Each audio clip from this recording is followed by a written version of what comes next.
Pero ¿de dónde viene, no, tu interés por el dolor? Vamos a envejecer, cada vez envejecemos más. Son los retos de la sanidad, ¿no? Tarde o temprano todos vamos a pasar por el dolor, ¿no? Estadios muy iniciales, muy precoces, casi incluso cuando no dan síntomas, es cuando realmente a lo mejor la medicina regenerativa tendría más sentido, ¿no? Hay gente muy joven, ¿no?, yendo a consulta. Entonces, claro, esto sí que es un reto, ¿no?, de verdad. Yo siempre les digo, de operarse va a estar siempre a tiempo, de desoperarse ya no. Y los analgésicos no siempre son una solución, ¿no? Los pacientes vienen muy desesperados a las unidades de tratamiento del dolor y lo que esperan es la resolución completa del dolor y realmente estamos ante una patología crónica en realidad, ¿eh? ¿Y estáis viendo que, por ejemplo, la terapia con ultrasonidos puede incluso minimizar mucho ese dolor crónico? Porque esto trata de cambiar hábitos de vida en realidad, ¿eh?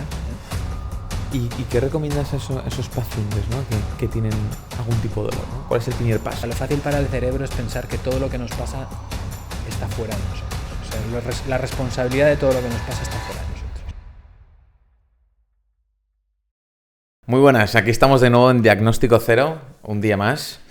Esta vez el episodio 6. Llevamos 6 capítulos esta temporada. Y hoy vamos a hablar de un tema muy recurrente en la sociedad, que es el dolor, ¿no? ¿Qué significa el dolor para nosotros y sobre todo cómo impacta en los pacientes? Y hoy tenemos a un especialista en ello. Tenemos al doctor Gustavo Fabregat. Bienvenido, Gustavo. Muchas gracias. Gracias por invitarme, es un placer. El dolor, ¿eh? Menudo campo. Bueno, tú lo ves todos los días. Sí. Bueno, para mí es mi campo de trabajo, de conocimiento, de mi desarrollo profesional es ese. Entonces, bueno, me apasiona.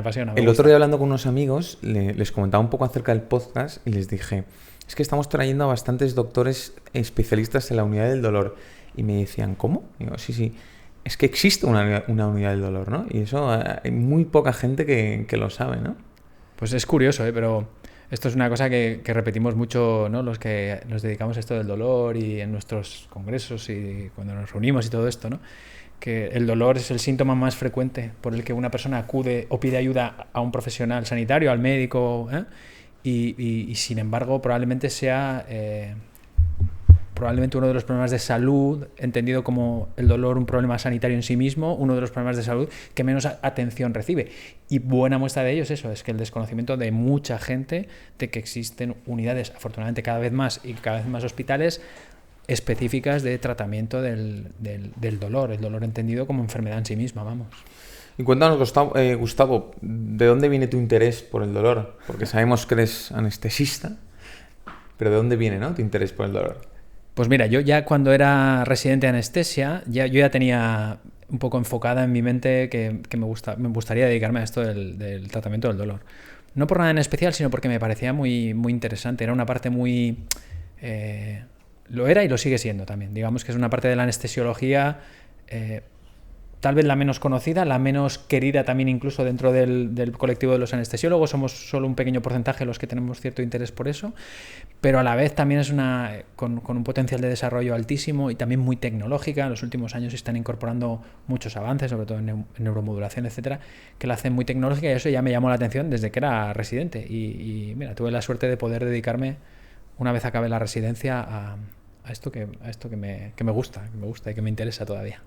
Sí, sobre todo porque es un campo, ¿no?, con muchísima innovación, ¿no? Al final, ¿cuáles son? Una breve reflexión, ¿no?, de cuáles son, digamos, a día de hoy esos tratamientos tan innovadores que a ti te siguen, digamos, iluminando un poco ese interés, ¿no? Sí, bueno, digamos que casi exponencialmente en los últimos 15 años esta parte, la parte que más, digamos, dentro de todas las posibilidades terapéuticas del dolor, quitando la parte farmacológica, es verdad que moléculas se han ido desarrollando algunas, pero no ha sido una gran explosión de moléculas para tratar el dolor. Ahora ha surgido una hace poco tiempo, ¿no? Pero sobre todo lo que ha habido es un gran desarrollo tecnológico en sistemas sobre todo implantables o en otros sistemas incluso no implantables, ¿eh? Sobre todo el campo del tratamiento del dolor con lo que llamamos las técnicas de neuromodulación, tanto pues eso, con sistemas implantables, electrodos, diferentes tipos de terapia, porque al final no dejan de ser pues corrientes eléctricas o bien, ya os digo, o implantadas o bien, digamos, otras de las últimas incorporaciones, las terapias de estimulación craneal, transcraneal, bien magnética, bien eléctrica, en fin, es un campo con muchísimo potencial, muy desconocido todavía, a pesar de que llevamos muchos años estudiándolo.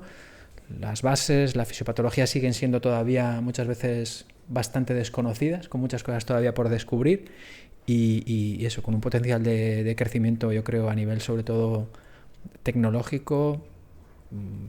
Todavía nos queda mucho por recorrer para poder ofrecer a nuestros pacientes mejores tratamientos aún.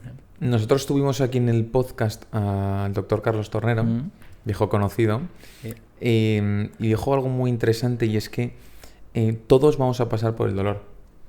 Tarde o temprano, todos vamos a pasar por el dolor, ¿no? Y que creo que dijo algo así como un 30% de la población española tiene dolor crónico. Así es. Que, claro, menudo reto, ¿no?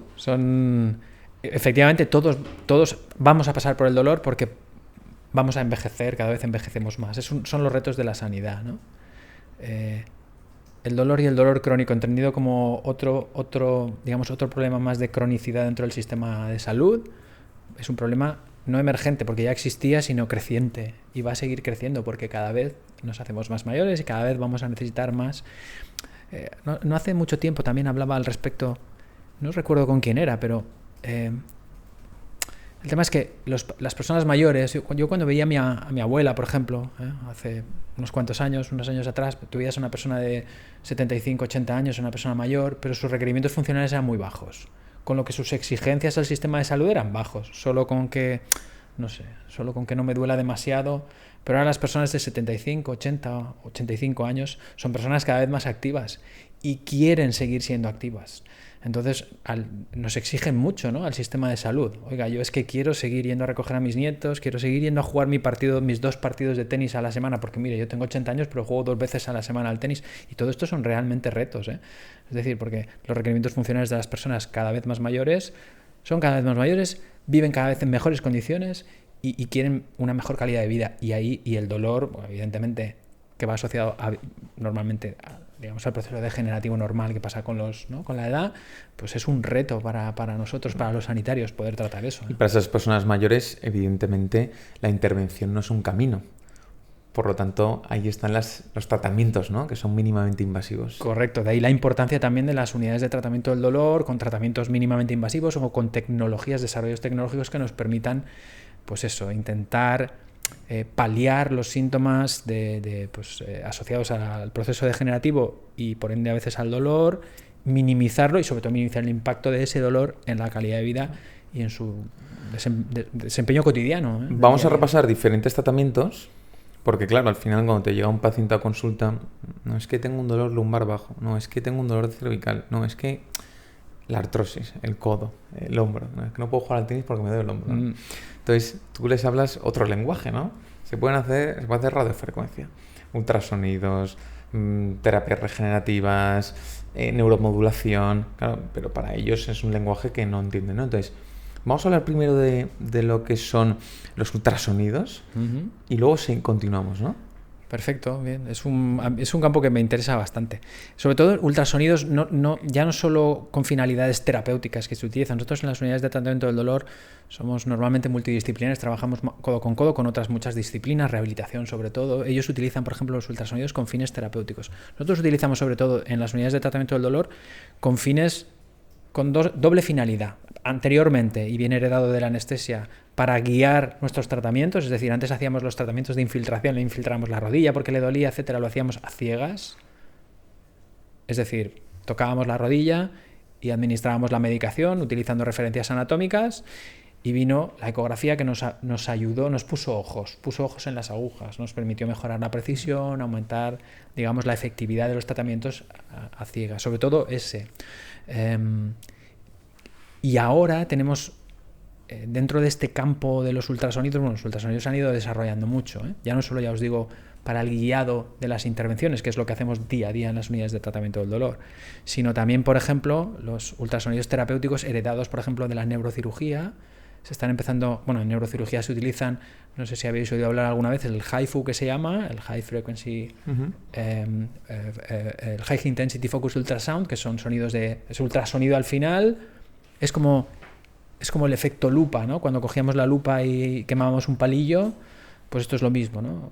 juntamos un montón de haces de ultrasonidos en un punto muy concreto en profundidad y lo que conseguimos es lesionar ese tejido en profundidad sin que haya ni una incisión en la piel, ¿eh? Es decir, que lo que conseguimos es precisar en el punto concreto en profundidad la lesión. Esto en neurocirugía se utilizaba sobre todo para los trastornos del movimiento, para el Parkinson, la cirugía del Parkinson. Ahora se está incorporando también el HIFU a nivel periférico para hacer, por ejemplo, tratamientos de dolor lumbar, es de como facetas, adormecer etcétera. el nervio. En realidad sería lo que hacíamos con la radiofrecuencia antes, que poníamos con una aguja, calentábamos la punta cerca del nervio que inerva la faceta o la articulación facetaria y quemamos, desensibilizamos la articulación facetaria. Ahora lo haríamos sin necesidad de pincharle al paciente. Pondríamos como una especie de lupa encima y digamos que quemaríamos con los ultrasonidos los ramos mediales, que son los que inervan las articulaciones facetarias. El paciente ni se entera. Claro, no le pinchas ni siquiera. No le pinchas ni siquiera. No. Tiene que estar, es verdad, en el área quirúrgica, necesitamos el aparato de fluoroscopia, etcétera, para poder hacerlo, pero bueno, desde luego estamos todavía en mimbres en esto, empezando, en comparación con neurocirugía, pero bueno, se vislumbra un futuro esperanzador para esto también, sobre todo por eso, porque podemos hacer tratamientos ya sin necesidad de pincharle al paciente, ¿eh? ¿Y estáis viendo que, por ejemplo, la terapia con ultrasonidos puede incluso minimizar mucho ese dolor crónico? Es decir, ¿qué ventajas ves, ¿no? Respecto, por ejemplo, a la terapia regenerativa. Bueno, son como dos caras, en realidad. Es un debate interesante, muy interesante, porque digamos que en dolor crónico el HIFU se suma a una terapia mínimamente invasiva de un campo que sería la cirugía o los tratamientos denervativos que llamamos. Es decir, tenemos una articulación, la rodilla, la cadera, la espalda, la que sea, que duele con dolor crónico porque está degenerada. Solución: si la denervamos, el paciente, si le quitamos la sensibilidad a la articulación, el paciente le dolerá menos. Esa es una rama, ¿no? El HIFU se suma a esta rama. Sería como una radiofrecuencia sin agujas. Sería como un denervar sin pinchar. En el otro extremo está la terapia regenerativa. Digamos que son como dos tendencias, dos corrientes. Muy bien, eso es un posible tratamiento, pero ¿por qué no, si mucha de la patología que cursa con dolor crónico es degenerativa, por qué no regeneramos lo que está degenerado, ¿no? Y ahí es donde entran las terapias de medicina regenerativa, con diferentes formas, ¿no? Hay diferentes maneras, ¿no? Plasma rico en plaquetas, células mesenquimales, en fin, diferentes formas de conseguir, sobre todo, pues eso, factores de crecimiento, etcétera, o células pluripotenciales que lo que hagan es regenerar los tejidos que están dañados. ¿Y en qué patologías concretamente musculoesqueléticas la terapia regenerativa tiene, digamos, un mejor impacto? Porque digo yo que si es una patología un poco más neuropática, digamos, que hay el método regenerativo quizás no es tan eficiente, ¿no? Efectivamente, sobre todo la medicina regenerativa es muy buena a día de hoy en patología musculoesquelética aguda o subaguda, en eso es muy buena. Roturas musculares, patología tendinosa, tendinitis, tendinosis, en zonas donde, digamos que por tiempo de evolución, cuando ponemos todas estas sustancias prorregenerativas van a acelerar el proceso de curación natural. En aquellas patologías donde hay degeneración, pero ya es más crónica, por ejemplo, ahí es donde se tienen los mejores resultados, ¿no? En otras, por ejemplo, las artrosis de rodilla, artrosis de cadera, etcétera, patología degenerativa articular, donde la articulación ya está más degenerada, es cierto que se utiliza y es cierto que tiene buenos resultados. Pero yo siempre tengo mis dudas de si realmente estamos consiguiendo regenerar. Regenerar en mi cabeza sería volver atrás el proceso de degeneración. Eso en un músculo lo puedes ver, porque si tienes la rotura y pones PRP, puedes ver cómo se acelera el proceso y cómo cicatriza, pero claro, una rodilla degenerada, yo le voy a poner PRP, puede ser que mejore el dolor, pero voy a seguir viendo los cambios artrósicos en la... Esas dudas entiendo que te las generan, digamos, el grado de desgaste, ¿no? que tenga la articulación. Yo siempre tengo la teoría de que yo soy defensor de la medicina regenerativa, pero creo que la estamos planteando mal. Creo que la medicina regenerativa la tenemos que aplicar muchísimo antes. Muchísimo antes. Es más medicina preventiva, ¿no? Claro, estaríamos más cerca de la medicina preventiva, es decir, tal vez en estadios muy iniciales, muy precoces, casi incluso cuando no dan síntomas, es cuando realmente a lo mejor la medicina regenerativa tendría más sentido, ¿no? Más que cuando ya la cosa está muy, muy degenerada. A nivel me refiero articular, sobre todo la artrosis de grandes articulaciones. Y cuando te vienen los pacientes, que muchos son mayores, ¿no? Y te vienen, voy a ver al doctor Gustavo, ¿no? ¿Qué plazo les das? Pues depende. Porque claro... Yo lo que intento siempre es, ya lo he dicho alguna vez, cuando te sientas delante de un paciente hay que hacer, bueno, esto que suena tan bonito, ¿no? Y lo de medicina personalizada, porque al final es verdad, ¿no? Esto no es un traje para todos, ni café para todos, no vale para todos. Hay que sentarse muy bien delante del paciente, historiarlo muy bien, hacer una buena historia del dolor, hacer una buena exploración física, ayudarte de todas las exploraciones complementarias y tratar la estrategia, ¿no? Y trazar la estrategia. Y dentro de esa estrategia, y dependiendo del tipo de dolor, pues bueno, podremos los siguientes objetivos muy realistas, ¿eh? Muchas veces los pacientes vienen muy desesperados a las unidades de tratamiento del dolor y lo que esperan es la resolución completa del dolor y realmente estamos ante una patología crónica en realidad, ¿eh? El dolor crónico, ya en la última clasificación de la enfermedad, en la última lista de clasificación de la ya se etiqueta como una enfermedad en sí misma el dolor, ¿eh? Es decir, que eso es una gran ventaja, es decir, ya tenemos, ¿no?, entidad nosológica, somos una patología crónica. Entonces, ante patologías crónicas, hablar de curación, yo intento evitarlo. Pacientes que llevan pues más de 6, 7, 8 meses con dolores cronificados, lo que intento decirles es, vamos, perfecto, está en el sitio adecuado, aquí le vamos a oír, vamos a hacer todo lo que podamos, pero el objetivo no va a ser dolor cero, o por lo menos no de momento. Vamos a intentar...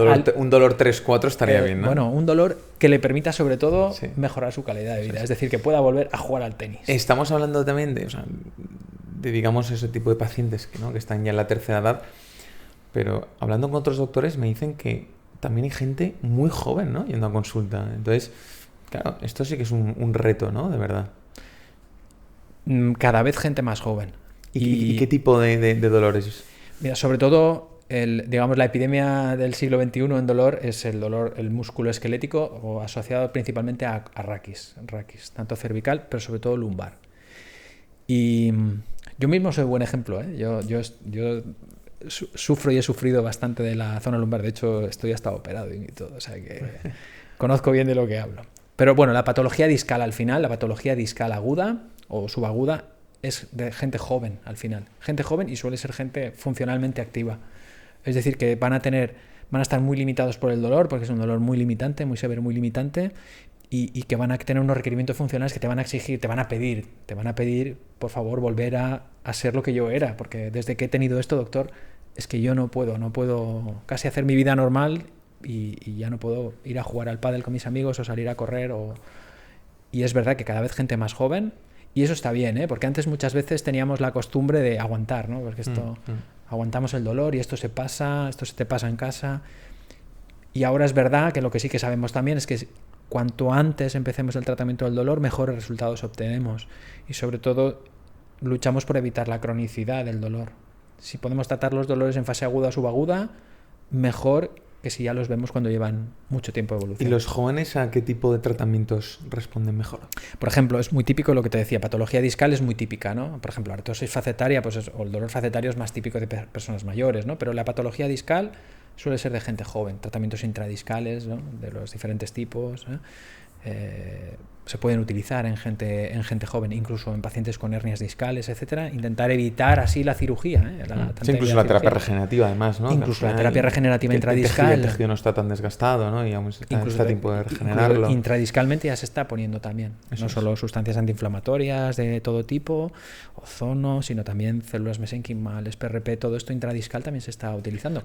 Claro, hay que recordar que vosotros sois, digamos, los que prevenís la cirugía, ¿no? Eso al final parece algo que suena elocuente, pero no es tan elocuente, ¿no? Porque al final hay que recordar que el paciente decide a qué doctor va o a qué hospital va, ¿no? Entonces, si te equivocas en el primer tiro, puedes acabar mal parado, ¿no? En cambio, si estás bien referenciado o bien recomendado y acudes en un primer momento, ¿no?, a la unidad de dolor, en vez de acudir a un traumatólogo o a un neurocirujano, porque tienes confianza en ese servicio, en X hospital, ¿no? Puedes acabar en una situación en la cual no te hubiera gustado verte, ¿no? Hombre, yo siempre a mis pacientes les digo que siempre que no sea una red flag que llamamos nosotros, cuando te viene un paciente, por ejemplo, de patología de columnas y hay una serie de indicadores clave que inmediatamente es cirugía, no podemos hacer otra cosa, ¿no? Cuando hay, digamos, complicaciones graves asociadas, eso es sí o sí cirugía. Pero cuando no es así, que el síntoma principal es dolor, agotemos primero una serie de posibilidades. Si conseguimos reducir ese dolor, tal vez nos ahorremos una cirugía que uno no necesita, ¿no? Evidentemente, si en algún momento la necesita, la tendrá. Yo siempre les digo, de operarse va a estar siempre a tiempo, de desoperarse ya no. Y esto lo decimos, y en las unidades de tratamiento del dolor mis compañeros estarán de acuerdo con esto, porque muchas veces la cirugía no es la solución al 100% en patología de columna. De hecho, nosotros, muchos de los pacientes que tratamos con técnicas de neuromodulación, de estas que te decía que también tanto me apasionan, son pacientes, lo que llamamos el PSPS tipo 2, ¿no? Es algo así como sería el acrónimo en inglés de algo así como dolor persistente de columna. Tipo 2 sería después de cirugía, ¿eh? Es decir, pacientes que se operaron porque tenían dolor y la cirugía no fue la solución al dolor, siguen teniendo dolor además de la cirugía. Entonces, no siempre la cirugía es la solución. Siempre que sea posible, yo recomendaría agotar las posibilidades mínimamente intervencionistas. Y esa atención personalizada de la que hablábamos antes, en el grupo Astires, en las clínicas Astires, estoy convencido de que lo tenéis, ¿no? Y dais esa respuesta más integral al paciente, ¿no? Estudiáis caso a caso, lo miráis con lupa, ¿no? Y al final decidís qué es lo mejor, ¿no? Ese es el leitmotiv, ¿no? La bandera que queremos, ¿no? Yo soy el responsable de la unidad y lo que me gustará es eso, lo que quiero inculcar es eso, lo que quiero vender es eso, digamos que el paciente lo ponemos realmente en el centro y le vamos a dar lo que el paciente necesita, No, evidentemente nos ceñimos a una serie de protocolos, pero claro, esto es como decíamos antes, esto no es café para todos. Vengo con dolor lumbar y es esto lo que me va a ir bien, pues dependerá. Y habrá que estudiar cada caso. ¿Y hasta qué punto se puede aplicar eso en la sanidad pública? Eso, en la sanidad pública es prácticamente, con las demoras que tenemos, es prácticamente imposible. Es una pena, es una pena, porque realmente la sanidad pública tiene una dotación de recursos brutal, muchas veces gestionados a lo mejor de manera no óptima, y eso es lo que hace pues que se generen unas demoras, unas listas de espera tan altas que hacen inviable que sea realmente el paciente el centro del tratamiento, porque muchas veces necesitas cercanía, proximidad y un contacto precoz después de un tratamiento para poder evaluarlo y hacer un algoritmo ágil. Si esto no le funcionó, hay que hacer este segundo paso del tratamiento. Muchas veces esto se demora meses, aunque no queramos hacerlo, se demora meses en la sanidad privada. Estuvimos comentando aquí con Jorge Orduña, también especialista de dolor, hablamos de que uno de los responsables dentro de este sistema sanitario público español puede ser la atención primaria, porque al final son los médicos de cabecera, ¿no? Los que identifican la patología o el problema y los que redirigen a un servicio u otro, ¿no? Y comentamos un dato que es apabullante, y es que en España, de media, la atención primaria, el médico de familia, tiene entre 1.500 y 2.000 pacientes. Es una barbaridad. Es una barbaridad. Es una barbaridad. O sea, realmente, claro, si analizamos, a mí es un tema que me interesa mucho también, el tema este de la gestión y todo esto, pero si analizamos realmente el sistema público, es un sistema, bueno, este y todos los sistemas al final, están centrados en el tratamiento, ¿no? Están centrados en el tratamiento, dedican el 90 al 95% de todos los recursos económicos al tratamiento especializado, sobre todo. Especializado quiere decir en el hospital. Si tú dedicas todos tus esfuerzos a eso, es que hay varios pasos antes que has perdido. El primero y fundamental sería la prevención. Es decir, se debería invertir muchísimo más dinero en prevención. Es decir, a lo mejor merece más la pena pagar gimnasios a la gente que pagar tratamientos de radiofrecuencia cuando tienen 45. Es una manera muy holística de verlo. Es verdad, ¿no? Porque sí. El paso fundamental es prevenir. Lo hacemos con la patología cardiovascular, lo estamos empezando a interiorizar, ¿no? Prevenir es dejar de fumar, prevenir es caminar, prevenir es hacer algo de ejercicio. Pues con la patología musculoesquelética igual debería ser así también. Es el primer paso. Y el segundo escalón, la puerta de entrada en el servicio sanitario, en el sistema sanitario, es la atención primaria. O sea que lo fuerte no deben ser los hospitales, que también debería ser la atención primaria, destinar recursos. Y como dices tú, es imposible dar atención de calidad con los números que tienen los médicos de atención primaria. Claro, pero a su vez es complicado, ¿no? Comunicar esa información a tanta gente y promover ese estilo de vida de buenos hábitos, ¿no? De esa parte de medicina preventiva que tanta gente desconoce. Por lo tanto, al final, ese desconocimiento, entre otras cosas, genera bloqueo, ¿no? Y hay que recalcar, como bien decías, que los hospitales públicos en España están dotados de prácticamente ilimitados recursos. Hay que recordar que el Ministerio de Sanidad es el más caro del país y a pesar de ello, pues bueno, se palpan ineficiencias que, vamos a ver, creo que todos somos conscientes, ¿no? Y nosotros trabajamos mucho con la sanidad pública y hemos visto de primera mano que los materiales, los doctores, los procedimientos técnico-quirúrgicos son de altísimo nivel. Igual de brillantes que en cualquier hospital del mundo. Seguramente, ¿no? Pero es sorprendente, ¿no? Que esa parte de gestión deje tantas dudas, ¿no? Es complicado, ¿eh? Yo creo que es complicado. Es y luego problema... cada hospital tiene un funcionamiento independiente. Yo creo que hay una cosa también que es importante, y es que al final, digamos que en el sistema sanitario con la capa de uno se tapan muchos, ¿no? Es decir, que las ineficiencias al final, aunque tengas un hospital que lo pueda hacer de manera excelente, queda un poco diluido entre las ineficiencias de otros muchos, ¿no? Y esto al final, pues es un poco castigas al excelente, ¿no? Porque le quitas un poco de mérito, diluyéndolo en el demérito de los otros. Entonces, el que no haya, pues es un poco el benchmarking ese, ¿no? La competitividad incluso entre hospitales públicos por atraer pacientes, ¿no? ¿Por qué? Porque no les hace falta atraer pacientes, porque ya están, ¿no? Ya los tienen asignados, ¿eh? Es decir, si el paciente fuera realmente libre y pudiera ir a los mejores hospitales públicos, oye, el que reciba más pacientes, vamos a darle más recursos en detrimento del que no a todos los mismos recursos y con eso jugáis y el paciente está obligado a ir a este hospital porque es el que te toca, ¿no? Bueno, todas esas es muy difícil, ¿eh? Esto es fácil aquí en el sillón, lo comentamos así superfluamente y seguramente podemos analizando somos muy buenos, resolviendo siempre nos cuesta más. Es muy complicado, es un sistema ya pues eso, es una... Mira, Siri no me entiende. Es una mole ya, ¿no? Muy difícil, muchos años, ¿no? Con la misma dinámica, cambiar dinámicas es muy complicado, ¿eh? Pero bueno, habrá que seguir intentándolo, Sí, pero es verdad que tienes toda la razón, ¿eh? Que al final la solución puede estar en los pasos previos y no llegar a ese punto, ¿no? Y además que vemos que hay soluciones innovadoras en los hospitales, como comentábamos antes, tanto público como privado. Y hay una que te gusta a ti mucho, ¿no? Que es la neuromodulación. Cuéntanos, ¿qué es esto, no? Sí. Bueno, me gusta porque, bueno, es mi campo un poco uno de mis campos de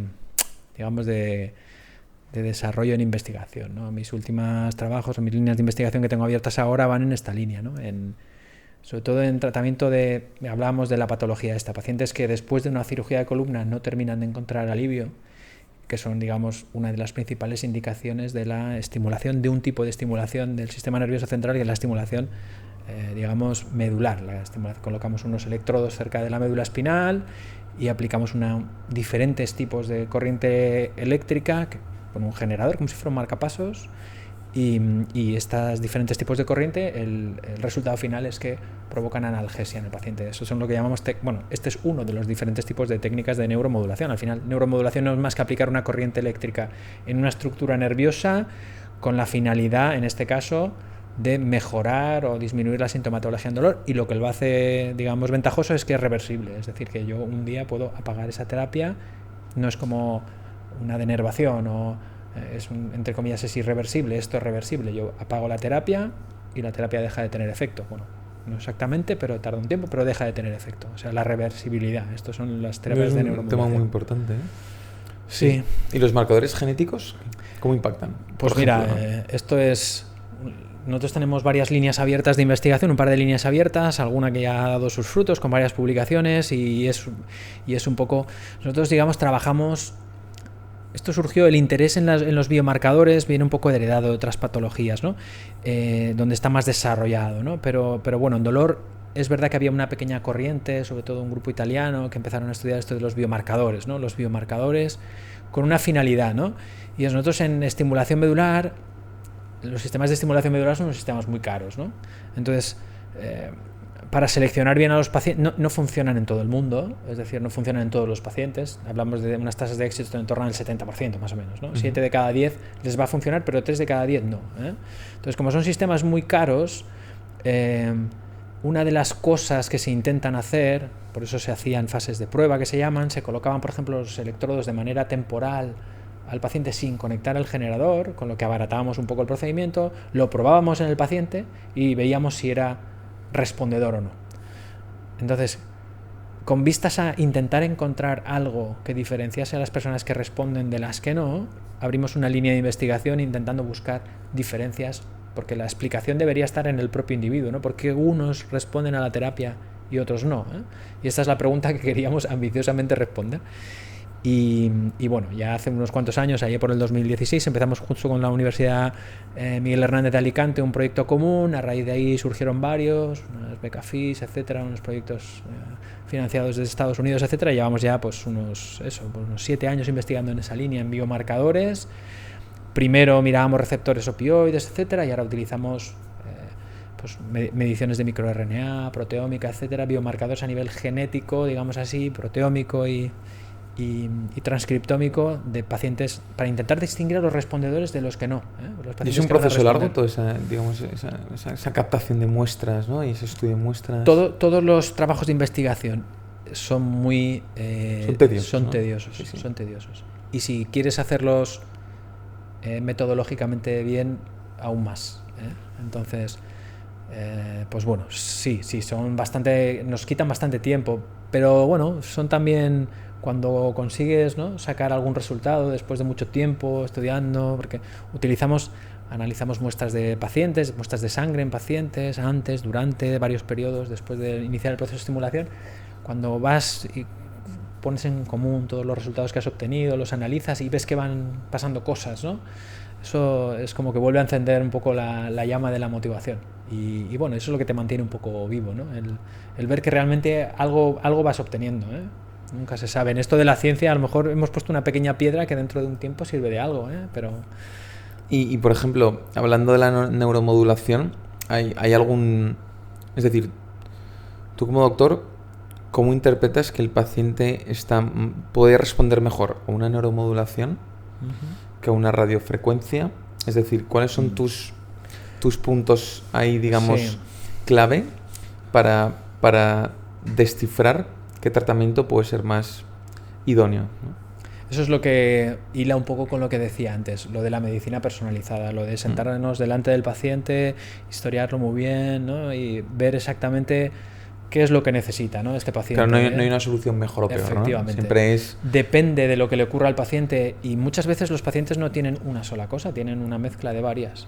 Y depende también del síntoma predominante en cada momento, pues habrá un tratamiento que será más adecuado para él versus otros muchos, ¿no? A lo mejor habrá pacientes que les necesitarán medicina regenerativa, otros que necesitarán técnicas ablativas, otros que necesitarían a lo mejor técnicas de neuromodulación, bien implantables o bien, digamos, transcutáneas, ¿no? A través del, por ejemplo, pues, la estimulación magnética, eléctrica, etcétera. Es decir, que es un poco en esto, cuando decimos lo de la medicina personalizada, es sentarnos delante de este paciente y ver este paciente qué es lo que va a necesitar. Y esos factores, digamos, predominantes que tú ves, por ejemplo, en el dolor neuropático, ¿no? Es decir, al final sabemos que el dolor neuropático en la gran mayoría de casos no aparece porque sí, ¿no? Viene siempre precedido de algo, ¿no? Hablamos de malos hábitos, de alimentación, de estrés, de malas prácticas deportivas, etcétera, etcétera, ¿no? Al final, ese dolor neuropático que tanto molesta y tanto incapacita, ¿qué tipo de soluciones ves a ello?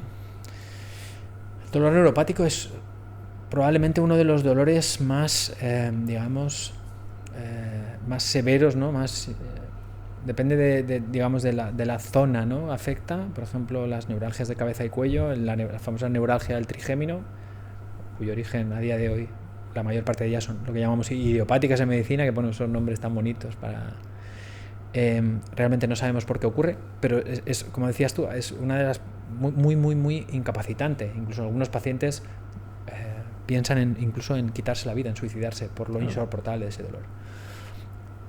Los dolores neuropáticos son probablemente ya no solo tratados con fármacos, sino uno de los, digamos, de las entidades nosológicas que se beneficiarían del tratamiento, de los tratamientos de neuromodulación, o bien percutánea, como las radiofrecuencias pulsadas, bien implantables con electrodos. ¿Es de los dolores que más trabajos lleva y que más desesperación? Es los que más dolores de cabeza frustración. nos da a nosotros. Sí, sí. Bueno, al paciente, por supuesto. Para el paciente que lo sufre es horrible. Pero es uno de los dolores probablemente más difíciles de tratar, los dolores neuropáticos. Que Los son, que tienen un al componente final, neuropático. migrañas, cefaleas, Migraña tiene un neuralgias. componente también, a veces se trata como neuropático, las neuralgias de cabeza y cuello, pero incluso las radiculalgias asociadas a hernias discales, las ciáticas que llama la gente, es un tipo de dolor neuropático.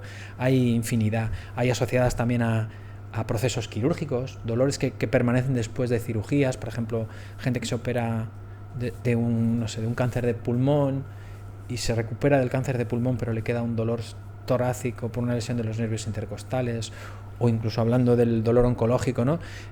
Paciente que se salva de un linfoma o de un cáncer de mama y secundaria a la quimioterapia tiene una polineuropatía, digamos, como efecto secundario de los tratamientos por los quimioterápicos. Todos son pacientes con dolor neuropático de muy difícil abordaje muchas veces y que muchos de ellos se benefician de los tratamientos de neuromodulación. Y los analgésicos no siempre son una solución. Además, entiendo que a una persona como tú le cuesta dar analgésicos, ¿no?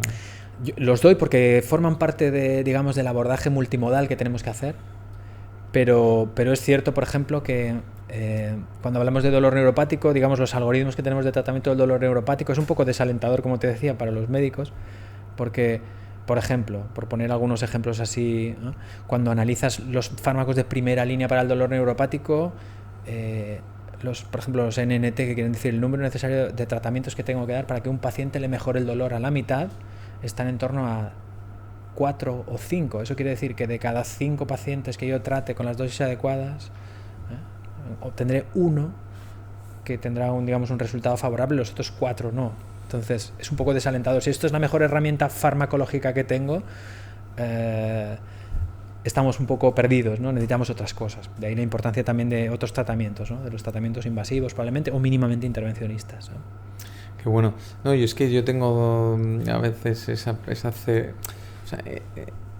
cefaleas tensionales, ¿no? Que vienen provocadas misteriosamente por el trabajo o por otras cosas, ¿no? Al final yo sí que tengo mis vías de escape, que al final es, digamos, mantener un poco la mente entretenida, ¿no? Sobre todo yo con el deporte muchísimo. Pero claro, hay veces que al final la solución no basta con analgésicos o con tratamientos, sino a veces hay que cambiar el estilo de vida, ¿no? Y eso es algo que entiendo que vosotros también lo tratáis mucho de, bueno, vamos a integrar una solución que sea multidisciplinar y 360, ¿no? Es decir, no solo vale con que vengas a mi consulta y yo te diga, que te tomes X analgésicos y que te pueda intervenir de esta vía, ¿no? Pero que además tienes que ir a rehabilitación, cambiar pues tu estilo de vida, ¿no? Oye, pues si tienes un fisio cerca de casa, pues practicar fisioterapia, yoga, pilates, ¿no? O sea, todo lo que está ahora mismo, psicólogos, ¿no? Es un mundo muy interesante, ¿no? Y muy profundo, ¿no? Me encanta, porque además es que eso es el abordaje, ¿no? El abordaje holístico que llamamos. Tratamos a la persona, otra vez, tratamos a la persona, no a la patología solo. Es que, doctor, yo tengo una hernia discal, que eso te lo dicen mucho. Siempre les digo, no me diga lo que tiene, dígame lo que le duele, ¿no? Porque usted tendrá una hernia discal, pero a lo mejor no es la hernia discal lo que le duele, ¿eh? Si hacemos resonancias aleatorias, el 80% casi de la población tiene cosas en la espalda y no todo el mundo tiene dolor, ¿no? Pues esto es lo mismo. Y luego lo que decías es, ya no solo, yo les digo, les explico, ¿no? Después de analizar el caso, les digo, mire, esto es lo que nosotros podemos hacer por usted. Esta es mi parte. Y ahora viene la parte difícil, es lo que va a hacer usted por usted. ¿Eh? Y ahí viene todo lo demás, ¿no? Porque esto trata de cambiar hábitos de vida, en realidad, ¿eh? Mira, doctor, es que tengo 50 años y me duele la espalda. Digo, a usted le ha costado 50 años llegar hasta donde está aquí ahora. Y ahora tiene el resto de su vida para volver a cambiarlo esto, ¿eh? Normalmente muchas veces van asociados al sedentarismo, ¿eh? Entonces cambiar todo esto, perder peso, iniciar hábitos de vida saludables, una buena alimentación y sobre todo empezar a moverse, ¿eh? Empezar a activar. Prácticas que no sean además inflamatorias, ¿no? Correcto. Que eso también la gente no lo sabe, ¿eh? Y muy focalizadas, por ejemplo, en lo que hablábamos, el mal, digamos, del siglo XXI es la patología de columna, y muy focalizadas también, digamos, hacer ejercicio funcional para mejorar, digamos, la biomecánica del raquis, ¿no? la biomecánica del raquis, que seguramente con eso, y ya no solo eso, no solo los medicamentos, los intervencionismos que podamos hacer, o muchas veces pacientes con dolor crónico requieren también un abordaje. Hay que cambiar el locus de control, un abordaje psicológico, este paciente no es lo que va a hacer usted por mí, sino qué voy a hacer yo por mí, es casi más importante, ¿no? Todo esto hay que trabajarlo, no es solo que se sienten delante de mí y yo les pinche, sino que requiere un abordaje, digamos, holístico, ¿no? Multimodal. Sí, es que es muy fácil como paciente ver a tu amigo, tu vecino, tu primo. Ay, es que no te ha ido bien el tratamiento porque no has hecho esto. Y luego uno se mira al espejo y dice, pues si yo tampoco lo estoy haciendo y me lo acaban de decir, ¿no? Es muy difícil, es muy difícil. Es muy complejo, ¿no? Decir, oye, pues mira, todos tenemos en el fondo, todos tenemos un locus de control externo que se llama. Es decir, siempre todo lo que nos pasa es lo mejor lo fácil para el cerebro es pensar que todo lo que nos pasa está fuera de nosotros. O sea, la responsabilidad de todo lo que nos pasa está fuera de nosotros. En el vecino que tal, en Dios que me ha mandado esta plaga, ¿no? Y lo que hay que hacer, lo que sabemos, y esto está demostrado, esto ya está demostrado, que los pacientes, por ejemplo, en dolor crónico, que mejor responden a los tratamientos son aquellos que son o que tienen un locus de control interno, es decir, aquellos que llamamos determinados o decididos, yo voy a vencer esto, voy a conseguirlo, pues son capaces de poner mucho de su parte, ¿no? E incluso de cambiar mucho para obtener un resultado favorable. En los que lo tienen, o aquellos en los que con abordaje psicológico conseguimos cambiar el locus de control, es decir, hacerlos más paciente empoderado, que diríamos, ¿no? Es conocedor y muy partícipe él mismo de su tratamiento. Lo fácil es, doctor, ¿qué va a hacer usted para curarme? No, ¿qué vamos a hacer entre los dos para que usted esté mejor? ¿Y hacia dónde va el tratamiento del dolor? Porque es verdad que en España, en cierto modo, la tecnología de la medicina nos llega siempre más tarde, ¿no? Al final, nosotros donde tenemos, digamos, la referencia suele ser en Estados Unidos, que evidentemente lo que es el MedTech siempre van un poquito más avanzados, y en España pues nos cuesta más implantar, mejor dicho, las tecnologías de la medicina. Entonces, tú que evidentemente estás muy metido en el nicho, ¿no?, del dolor, ¿hacia dónde crees que van esos tratamientos del dolor? ¿Cómo vionas, ¿no?, en los próximos 5 o 10 años? ¿Y qué esperas, digamos, que esta tecnología avanzada de la medicina solucione, digamos, muchos de los casos que ves? Probablemente. Bueno, ya hay muchas moléculas que se están desarrollando también. El conocer mejor los mecanismos de fisiopatológicos del dolor nos va a hacer encontrar dianas más precisas. Es verdad que hemos estado huérfanos durante mucho tiempo, digamos, de nuevas moléculas. Parece que empiezan a surgir nuevas moléculas. Probablemente, como en muchas otras ramas de la medicina, pues la inmunoterapia, etcétera, que se ha intentado ya con poco éxito en algunas patologías, como patología de rodilla, pueda ser el futuro. Eso a nivel, digamos, farmacológico. En un futuro ya pensando casi en ciencia ficción, la nanotecnología probablemente, la nanotecnología, ya empieza a haber atisbos, ¿no?, incluso de fármacos inyectables que son capaces de activarse después desde fuera cuando llegan al sitio, ¿no? Nanofármacos que se activan, por ejemplo, con ultrasonidos, etcétera. Esto tal vez en un futuro, y algo más tangible, ¿no? Yo creo que lo que a día de hoy estamos desarrollando más son digamos, las terapias de neuromodulación, ¿no? Lo que estamos, digamos, lo que más desarrollo tiene en los últimos 10 años y probablemente más capacidad de desarrollo tenga en los próximos. Eso, y probablemente la medicina regenerativa, pero bueno, yo creo que más probablemente los temas de neuromodulación. El sistema nervioso central no es más que una suma de corrientes eléctricas. Probablemente la manera de tratar todas las disfunciones, entendiendo el dolor crónico como una disfunción del sistema nervioso central, también sea también aplicando corriente. Cuando lo entendamos mejor, seguramente podremos tratar. ¿Y la inteligencia artificial? Va a llegar, seguramente. Ya tenemos muchas cosas. Mira, quiero aprovechar. Mira, estamos preparando yo estoy dentro también de la Sociedad Española del Dolor, y para el mes siempre de todos los años organizamos como si fueran los cursos de verano, ¿no? Hasta hace nada los hacíamos en el Amparo del Escorial. Este año lo vamos a hacer en la Universidad de Santiago de Compostela, y la temática es nuevas tecnologías. Nuevas tecnologías y tratamiento del dolor. Bioética, el grupo de bioética también de la Sociedad Española del Dolor ha hecho unas jornadas hace muy poco. Son más que el futuro, son casi una realidad actual. Ya se están empezando a implementar, ¿no? wearables, ¿no? Que nos van a permitir monitorizar, ¿no? Ya no solo, ¿no? El componente subjetivo del paciente, diarios, etcétera, sino también asociado a eso nos va a pedir, igual que el reloj nos mide las pulsaciones, la tensión, etcétera, pues cuando el paciente tiene un pico de dolor, a lo mejor es verdad, tiene un aumento de la frecuencia cardíaca, nos va a permitir hacer monitorizaciones mucho más unas constantes vitales mucho más avanzadas, ¿no? Mucho, probablemente, y ya no solo eso, sino otras muchas cosas, ¿no? Utilizar modelos de realidad aumentada para mejorar las terapias, bueno, en fin, un abanico y por supuesto a nivel de investigación, el manejo con el Big Data, etcétera, y el Machine Learning y todo esto, el manejo de volúmenes ingentes de información que nos va a permitir seguramente avanzar mucho más rápido en el conocimiento. En eso yo creo que desde luego es el futuro, pero es un futuro que ya está aquí, ¿eh? Sí. ¿Y qué recomiendas a esos pacientes, ¿no? que nos están escuchando, potenciales pacientes, ¿no? Que tienen algún tipo de dolor, ¿no? ¿Cuál es el primer paso? El primero es que no esperen. No esperen. Sobre todo cuando, por lo que decíamos antes, el dolor cuanto más tarde lo tratamos, peores resultados obtenemos. Entonces, si tienes un dolor que, oye, pues no, esto no termina de irse, ¿no? Llevo ya 3 meses, 3, 4 meses, esto no se me termina de ir, que busquen ayuda, ¿eh? Que busquen ayuda. Si es el sistema sanitario público, pues lo primero es el médico de atención primaria, pero hay que buscar ayuda, hay que pedir ayuda, ¿no? Porque si cronificamos el dolor crónico tiene peores resultados. Entonces, ¿Cuándo se considera ayuda. Dolor crónico? Pues a partir de los 3 meses ya se consideraría... Entre los 3 y los 6 meses está la duda, ¿no? Pero a partir de 6 meses dolor crónico claramente. Hay algunos autores que dicen a partir de los 3 meses.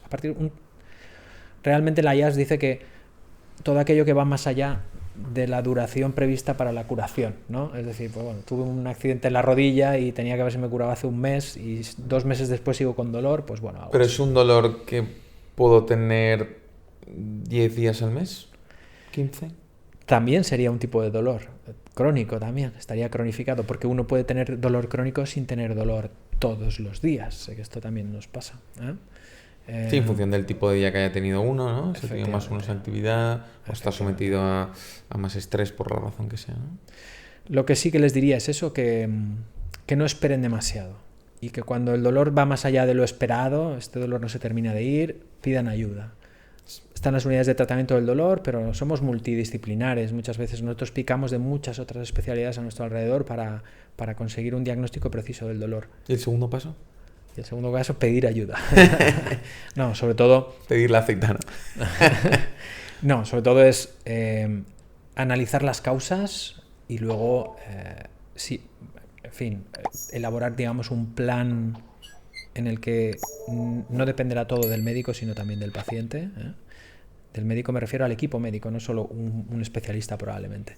Y seguramente tendrá muchas más cosas que hacer el propio paciente por él mismo que el médico por el propio paciente. Igual esto es poco popular, pero pero la realidad es esa. Muchas veces podemos hacer mucho más nosotros por nosotros mismos que el médico solo, ¿eh? Es decir... Que cada uno se trabaje a sí mismo, ¿no? Que cada uno al final es... Responsable, nadie ¿no? mejor que tú te puedes ayudar a ti mismo, seguramente. Eso. Y lo único que necesitas es esa pequeña ayuda externa, para ese pequeño empujoncito que es el que te da el médico al final, ¿eh? Ya, pero es que claro, cuando la gente tiene un dolor al final le da un poco de pánico, ¿no? Ir al médico, ¿no? A ver qué tengo, ¿no? Siempre hay un componente de no voy a ir al médico, no vaya a ser que me saquen algo, ¿no? Que esto ya lo decía mi abuela, yo no voy al médico, no sea que me saquen algo, ¿no? Entonces, pero bueno, al final va en contra de lo que necesitamos. Yo creo que sobre todo es la gente joven, al final la gente joven que hoy en día es tan activa, ¿no? ¿Qué necesidad hay de esperar si tienes un dolor? No, yo creo que afortunadamente cada vez más la sociedad se está concienciando, ¿eh? Tenemos un problema también con el tema del dolor de concienciación social, ¿eh? Siempre estaba un poco estigmatizado, un poco olvidado, ¿no? Un poco no se sabía, ¿no? Bueno, y que si tienes dolor parece que eres menos que los demás, ¿no? Por eso. Decía tener dolor es normal, ¿no? Por eso decía, un poco es el estigma ese, ¿no? Muchas veces, oye, pues no pasa nada. El dolor no es más que un síntoma de que algo no está yendo bien. Entonces te está avisando tu cuerpo, algo no está yendo bien. Deberías pedir ayuda, ¿no? Ante algo así, ¿no? Y sobre todo que, pues como decíamos, en todo, cuanto más precoces somos, mejores resultados. Sí. Muy bien. Oye, Gustavo, ha sido un placer, ¿eh? La verdad es que un placer, encantado, la verdad. Yo creo que ha sido súper divulgativo y y enriquecedor para la gente que nos está escuchando. Eso espero. Nos Muchas veremos gracias. por los hospitales, seguro, ¿eh? Seguramente. Un Gracias, placer. Gustavo. Muchísimas gracias por invitarme. Un placer.